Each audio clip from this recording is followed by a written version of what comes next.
Hey guys, check these out. That's what I'm talking about. So the fentanyl business in America is another one of these giant boondoggles. If you can trust the numbers, which is hard to do because drug dealers don't really file that much in taxes. The U.S. imports about $21 billion a year in fentanyl. And that's kind of the retail price. These guys will spend like $50,000 to produce 10 kilos and then resell it on the street for like 20 million. So kind of hard to track all that. But what we do keep good track of is the money that the U.S. government spends on drug outreach programs, so homeless housing, stuff like that, street programs. And that's about wow, my eyes are just getting roasted here. So that's about $150 billion a year.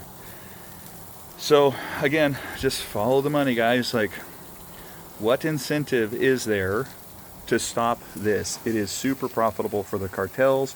It is super profitable for the people providing the care. All around, it's just a win-win for everybody except for the poor bastard that's suffering with drug addiction and living in the streets. It's not fair to them. But again, tell me why this program would end. I mean, it's a gravy train with biscuit wheels, for crying out loud.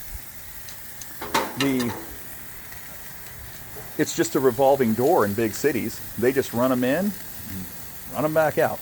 The rate of failure on these drug and alcohol centers is like 80-90% failure. Like, can you imagine running a business that had a 10% success rate?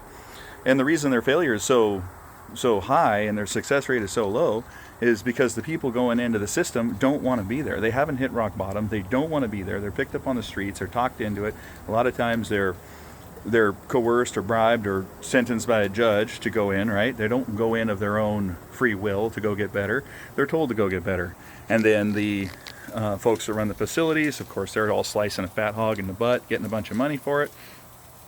And until somebody decides on their own that they want to be done, they're not going to be done. Here's what's really interesting. Just got back from 5 weeks in Italy and Croatia. No homeless people. Basically a poor country. And no homeless people. And I asked the locals, why don't you have a bunch of homeless people here? They said, we don't reward that kind of behavior. We don't have programs for these people, therefore we don't have that problem. It's very, very common sense to think about this for a second. Again, your tax dollars just being pissed into the wind in programs that don't work. Eat a steak.